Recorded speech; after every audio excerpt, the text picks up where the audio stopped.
নমস্কার। খবরের প্রথমে দেখে নেব আজকের গুরুত্বপূর্ণ খবরের শিরোনাম। জেলায় জেলায় হবে শপিং মল, থাকবে সিনেমা হল, ক্যাফেটেরিয়া। নবান্ন থেকে ঘোষণা মুখ্যমন্ত্রীর, জানুন কোন কোন জেলায় হবে। আরজি করের নির্যাতিতার শরীরে নেই বীর্য, সিবিআইকে দেওয়া বিশেষজ্ঞ দলের রিপোর্টে রয়েছে হাড় হিম করা তথ্য। 30শে ডিসেম্বর সন্দেশখালী যাচ্ছেন মমতা, হাজার হাজার মানুষের জন্য দিলেন বড় সুখবর। বছর শেষে মুখে ফুটবে হাসি।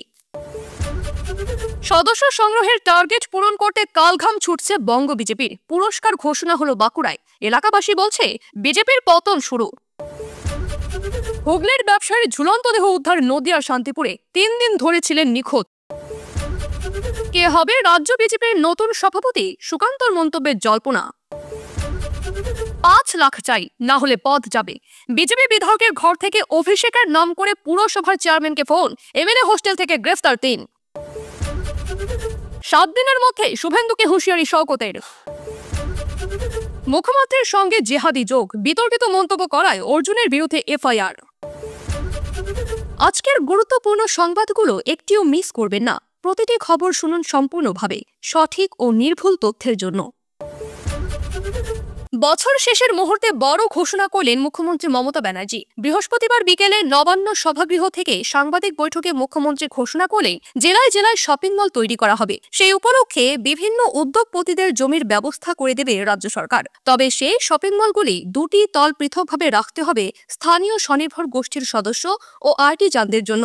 এর ফলে জেলায় জেলায় স্থানীয় স্তরে অর্থনীতি অনেকটা মজবুত হবে বলে আশা প্রকাশ করেছেন মুখ্যমন্ত্রী। সাংবাদিক বৈঠকে বাস্তব জীবনের একটি অভিজ্ঞতা ভাগ করে নিয়ে মুখ্যমন্ত্রী বলেন, জেলায় তাকে একবার এক যুবক আশান্বিত হয়ে একটি চিরকুট দিয়েছিলেন। তাতে লেখা ছিল, আমাদের জেলায় কি শপিং মল হবে না? এই ঘটনা উল্লেখ করে মুখ্যমন্ত্রী বলেন, কলকাতা শহর বা তার আশেপাশের আধুনিক শপিং মলের মতোই জেলার শপিং মলে থাকবে ক্যাফেটেরিয়া, থাকবে রেস্তোরাঁ, এছাড়াও থাকবে আধুনিক সিনেমা হল। মুখ্যমন্ত্রী উল্লেখ করেন, এর ফলে জেলা স্তরে বাংলা ছবির ডিস্ট্রিবিউশন আরও বেশ কিছুটা বাড়বে। এই জন্য জমি চিহ্নিত করে দেবে রাজ্য সরকার। তারই প্রথম পদক্ষেপ হিসেবে দক্ষিণ 24 পরগনার আওতায় থাকা আলিপুর চিড়িয়াখানার উল্টো দিকের খালি জমিতে একটি শপিং মল তৈরির কথাও ঘোষণা করেন মুখ্যমন্ত্রী। এছাড়াও আলিপুর সংগ্রহশালার উল্টো দিকের জমিতে চামড়াজাত দ্রব্যের একটি সরাসরি বিক্রয় কেন্দ্রের কথাও ঘোষণা করেন। আর সেখানেই তৈরি হবে বাংলার শাড়ির বিক্রয় কেন্দ্র। বিভিন্ন জেলা থেকে তাঁতশিল্পীরা এখানে তাদের উৎপাদিত দ্রব্য বিক্রি করতে পারবেন।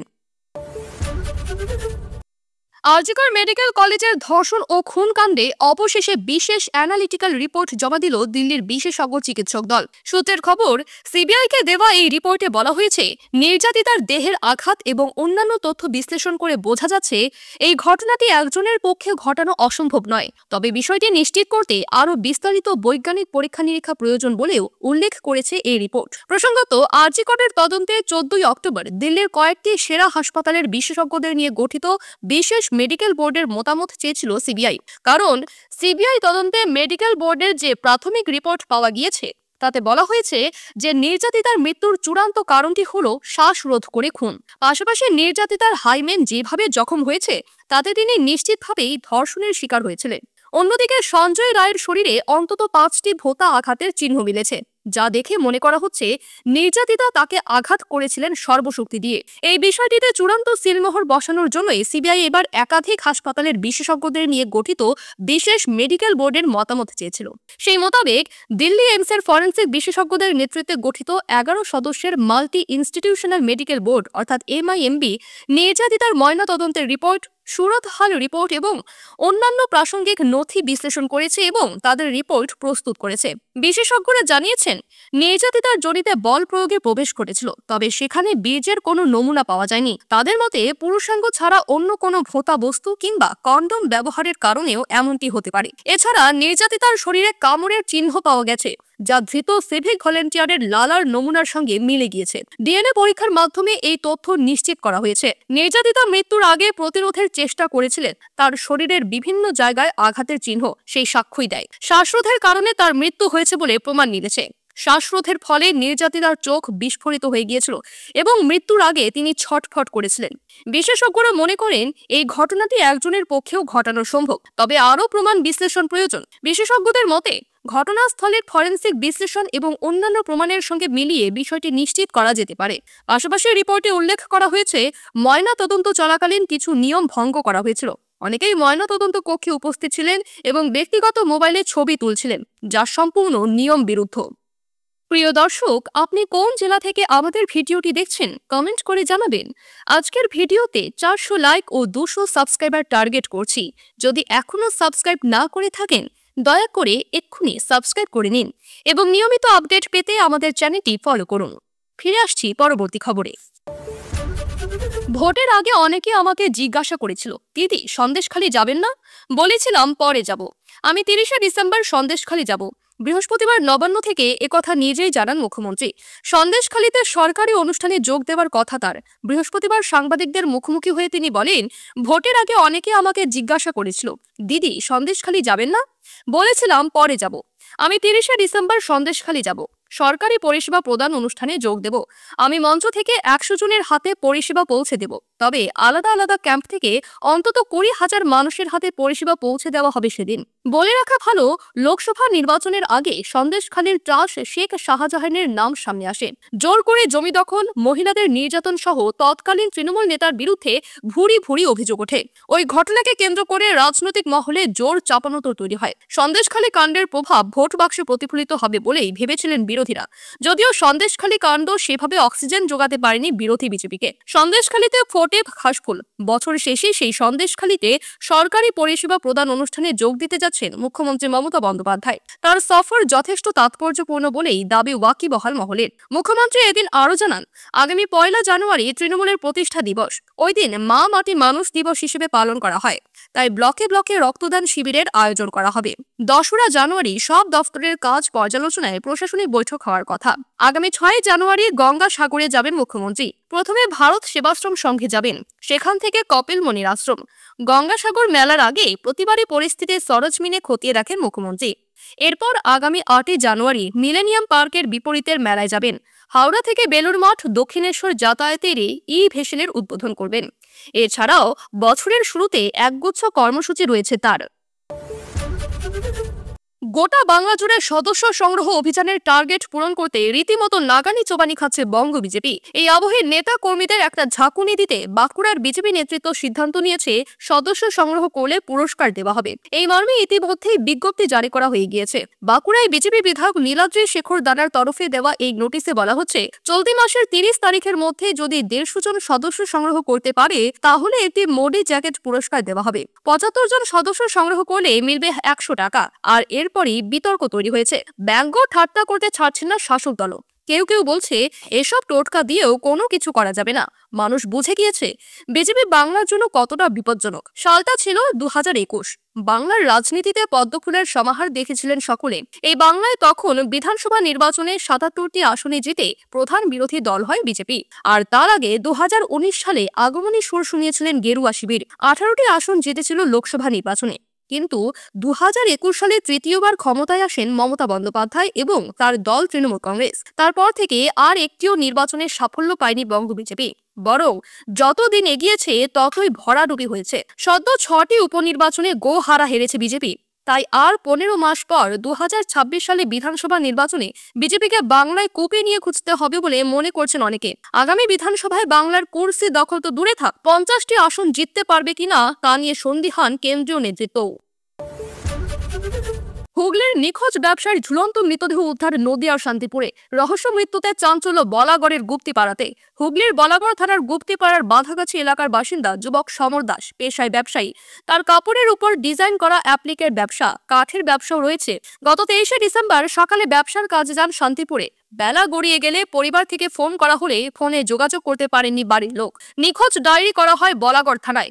অবশেষে শান্তিপুরের তারাপুর গঙ্গার ঘাটের পাশে বনজঙ্গল থেকে ঝুলন্ত অবস্থায় মৃতদেহ উদ্ধার হয়। পরিবারের দাবি, সমরের গলার সোনার চেন ও হাতের সোনার আংটি ছিল, যা পাওয়া যায়নি। মোবাইলের সিম কার্ড পাওয়া যায়নি। জানা গিয়েছে, সরস্বতী পূজায় বাচ্চা মেয়েরা যে বাসন্তী রঙের লাল পাড় শাড়ি পরে, তাতে লাল পাড় বসানোর লেজার মেশিন রয়েছে গুপ্তিপাড়ায় সমর দাসের। কিন্তু সম্প্রতি শান্তিপুরের এক ব্যবসায়ী ওই মেশিন বসানোয় শান্তিপুরের ক্রেতারা শান্তিপুর থেকে ওই কাপড় কিনতে শুরু করেছিলেন। শান্তিপুরের ব্যবসায়ীদের সঙ্গে কথা বলার জন্যই নাকি সমর গিয়েছিলেন। প্রয়োজনে শান্তিপুরের থেকেও কম দামে ওই শাড়ি সরবরাহ করার ব্যাপারে নাকি কথা বলতে যাচ্ছিলেন। তারপরই রহস্য মৃত্যু। পরিবার এই মৃত্যুর সঠিক তদন্তের দাবি জানিয়েছেন। বঙ্গ বিজেপিতে নতুন সভাপতি কে হবেন তা নিয়ে জোর চর্চা চলছে রাজনৈতিক অন্দরমহলে। চলতি বছর বালুরঘাট আসন থেকে দ্বিতীয়বারের জন্য জয়ী হয়ে কেন্দ্রের রাষ্ট্রমন্ত্রী হয়েছেন সুকান্ত মজুমদার। তবে পদ্ম শিবিরের কিছু নির্দিষ্ট নিয়ম কানুন আছে। বলা আছে, একই ব্যক্তি কখনো দুটি পদে একসঙ্গে থাকতে পারবেন না। তাই যেহেতু সুকান্ত মজুমদার কেন্দ্রের রাষ্ট্রমন্ত্রী পদে রয়েছেন, সে কারণে রাজ্য সভাপতির পদে নতুন করে ফিরে আসার সম্ভাবনা নেই। তার রাজ্যের সভাপতি থাকার মেয়াদ শেষ হতে চলেছে, আর তারপরই সেই পদে কে বসবেন সেই নিয়ে রীতিমতো ঠান্ডা লড়াই চলছে গেরুয়া শিবিরে। এই গরমাগরম পরিস্থিতির মধ্যে বিজেপির রাজ্য সভাপতি কে হবেন সেই নিয়ে মুখ খুলেছেন খোদ সুকান্ত মজুমদার। বুধবার ক্রিসমাসের দিনেই তিনি জানিয়েছেন, দলের প্রতি প্রত্যেকেরই একটা দায়বদ্ধতা আছে। একই দায়বদ্ধতা রয়েছে তারও। যদি কোনোদিন বিজেপির কোনো সাংসদ না থাকে, তবুও এই সুকান্ত থাকবে বিজেপিরই। সাংসদ পদে সুকান্ত থাকুক বা না থাকুক, তার নাম সবসময় জড়িয়ে থাকবে এই বিজেপির সঙ্গে। প্রসঙ্গত, কেন্দ্রে মন্ত্রিত্ব পাওয়ার পর থেকেই রাজনৈতিক মহলে আলোচনা চলছে কে হবেন পরবর্তী রাজ্য সভাপতি। এই পদ পাওয়ার দৌড়ে যুক্ত হয়েছে দলের তাবর তাবর সব নেতার নাম। যেমন শুভেন্দু অধিকারী থেকে শুরু করে দিলীপ ঘোষের নাম নিয়ে চর্চা চলছে।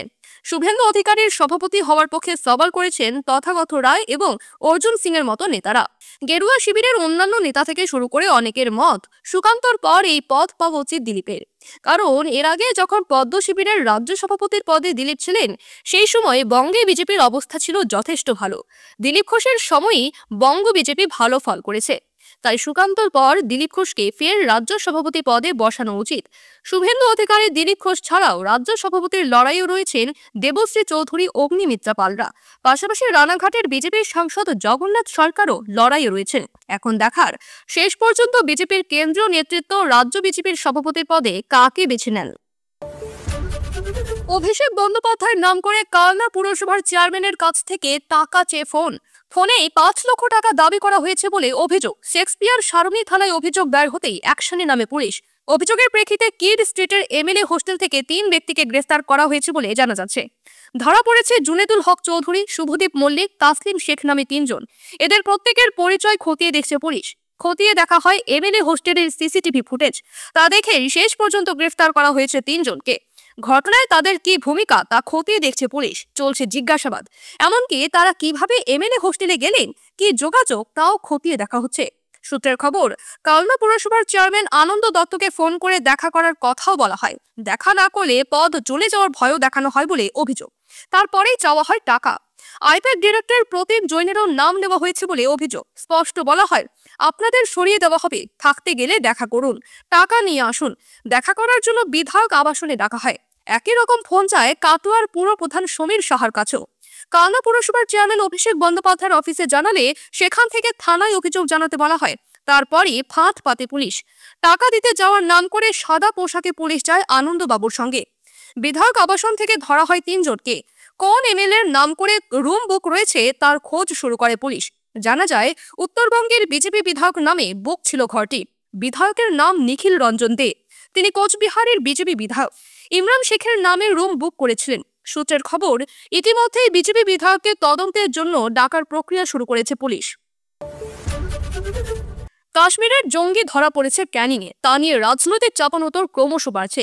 এবার বিধানসভার বিরোধী দল নেতা শুভেন্দু অধিকারীকে মানহানির নোটিশ পাঠাচ্ছেন ক্যানিং পূর্বের তৃণমূল বিধায়ক শওকত মোল্লা। জঙ্গিদের নিরাপদ আশ্রয় দেওয়ার অভিযোগ করে শওকতকেও জঙ্গি বলে মন্তব্য করেছিলেন শুভেন্দু। তারই পরিপ্রেক্ষিতে 7 দিনের মধ্যে ক্ষমা চাইতে বলে বিধানসভার বিরোধী দলনেতাকে আইনি নোটিশ পাঠাচ্ছেন ক্যানিং পূর্বের বিধায়ক। শনিবার রাতে ক্যানিং থেকে গ্রেফতার করা হয় কাশ্মীরের জঙ্গি জাভেদ মুন্সিকে। তার গ্রেফতারি নিয়ে রাজনৈতিক চাপানোতর বাড়ে। বিজেপিকে আক্রমণ করে শুভেন্দুর উদ্দেশ্যে শওকত বলেছিলেন, বাংলায় জঙ্গি ঢোকার দায়ভার কার? সীমান্তরক্ষী বাহিনী কি করছে? দায়ভার তো কেন্দ্রের। ক্যানিং পূর্বের বিধায়কের জবাব দিয়ে বিধানসভার বিরোধী দলনেতা বলেন, শওকত মোল্লা জঙ্গিদের লুকিয়ে রাখছিলেন। জাভেদ মুন্সি ধরা পড়ার পর তিনি আতঙ্কিত, কারণ শওকত মোল্লাও আরেকটা জঙ্গি। জাভেদ মুন্সিকে কারা নিরাপদ আশ্রয়ে রেখেছিল? জাভেদ মুন্সিকে কাশ্মীরের পুলিশ তুলে নিয়ে গিয়েছে। আমার বিশ্বাস, আশ্রয় দেওয়ার অভিযোগে শওকত মোল্লাকেও একদিন কাশ্মীরের পুলিশ তুলে নিয়ে যাবে, সেই জন্য আতঙ্কিত। শুভেন্দুর এই মন্তব্যের বিরোধিতা করেই এবার তাকে আইনি নোটিশ পাঠাচ্ছেন ক্যানিং পূর্বের তৃণমূল বিধায়ক। তার বক্তব্য, শুভেন্দুর এই অভিযোগ ভিত্তিহীন ও অবমাননাকর, তাই তাকে আইনি নোটিশ পাঠাচ্ছেন। 7 দিনের মধ্যে ক্ষমা চাইতে হবে শুভেন্দুর, না হলে মানহানির মামলা করবেন বলে হুঁশিয়ারি দিলেন তৃণমূল এই বিধায়ক। আইনি নোটিশ পাওয়ার পর বিধানসভার বিরোধী দলনেতা কি জবাব দেন, সেটাই দেখার। বিরোধী দলনেতার খুনের আশঙ্কায় মুখ্যমন্ত্রী সহ রাজ্য পুলিশের এজেন্সির সঙ্গে জেহাদিদের যোগ সাজেশ থাকার অভিযোগ তোলেন বিজেপি নেতা অর্জুন সিং। এবার তার বিরুদ্ধে জগদ্দল থানায় অভিযোগ দায়ের করলেন ভাটপাড়া পৌরসভার তৃণমূল কাউন্সিলর অভিমন্যু তিওয়ারি। তার অভিযোগের ভিত্তিতে শুক্রবার মধ্যে ব্যারাকপুরের প্রাক্তন সাংসদকে থানায় তলব করা হয়েছে বলেই পুলিশ সূত্রে জানা গিয়েছে। প্রসঙ্গত, বুধবার ভাটপাড়ার নিজ বাসভবনে সাংবাদিকদের মুখোমুখি হন অর্জুন সিং। বিরোধী দলনেতা শুভেন্দু অধিকারীর প্রাণহানির আশঙ্কা প্রকাশ করেন। অভিযোগ করেন, শুভেন্দু অধিকারীর কনভয়ে গাড়ি ঢুকিয়ে আইডি ব্লাস্ট করানো হতে পারে, পাবলিক প্রোগ্রামে থাকলে রাসায়নিক স্প্রে করা হতে পারে। এছাড়াও এখন বহু অনলাইন সংবাদ মাধ্যম হয়েছে, কেউ সাংবাদিক সেজে ভুয়ো বোম বানিয়ে কাছে গিয়ে হামলা চালাতে পারে। জেহাদিদের দিয়ে এই হামলা করানোর পিছনে রাজ্য পুলিশ সহ মুখ্যমন্ত্রীর বিরুদ্ধে সরব হন। বলেন, মমতা বন্দ্যোপাধ্যায়ের প্রধান টার্গেট শুভেন্দু অধিকারী। তার মতো কেন্দ্রীয় সরকারের কড়া নিরাপত্তা পাওয়া ব্যক্তিকে রাজ্য এজেন্সির সহযোগিতা ছাড়া খুন করা সম্ভব নয়। হামলাকারীদের সেফ প্যাসেজ করে দিতে বিশেষভাবে 2-3 জন আইপিএসকে দায়িত্ব দেওয়া হয়েছে। সিভিক ভলেন্টিয়ারের নামে স্টেট এজেন্সিতে জেহাদি ঢুকিয়ে জাল পাসপোর্ট, আধার কার্ড বানানো হচ্ছে। ভাটপাড়া পৌরসভার 20 নম্বর ওয়ার্ডের তৃণমূল কাউন্সিলর অভিমন্যু তিওয়ারি প্রাক্তন সাংসদ অর্জুন সিং এর নামে জগদ্দল থানায় অভিযোগ দায়ের করেন। তিনি বলেন, আমাদের নেত্রী তথা মুখ্যমন্ত্রী মমতা বন্দ্যোপাধ্যায়ের সম্মান রয়েছে, তাই তার নামে বলায় আমার খারাপ লেগেছে। অর্জুন সিং এর কাছে কোনো তথ্য প্রমাণ নেই, তবুও যখন খুশি যা ইচ্ছে বলে দিচ্ছেন, এটা কিন্তু ঠিক নয়। এছাড়াও 2019 সালের পরে জগদ্দল ভাটপাড়ায় বহু গন্ডগোল হয়েছিল। সে মন্তব্য করে তিনি আবার অশান্ত করে তুলতে চাইছেন, সে কারণেই পুলিশের কাছে অভিযোগ জানানো। পুলিশ সূত্রে খবর, অর্জুন সিংকে ইমেল মারফত নোটিশ পাঠানো হয়। বৃহস্পতিবার তার বাড়িতে গিয়েও নোটিশ দেয় জগদ্দল থানার পুলিশ। তবে অর্জুন সিং বর্তমানে রাজ্যে নেই, তাই তার কোনো প্রতিক্রিয়া পাওয়া যায়নি। এলাকায় না থাকার কারণে অর্জুন সিং হাজিরা দিতে হয়তো পারবেন না, সেক্ষেত্রে আইনজীবী মারফত পরবর্তী তারিখ নিতে পারেন বলেই ঘনিষ্ঠ মহল সূত্রে খবর। শেষ হলো।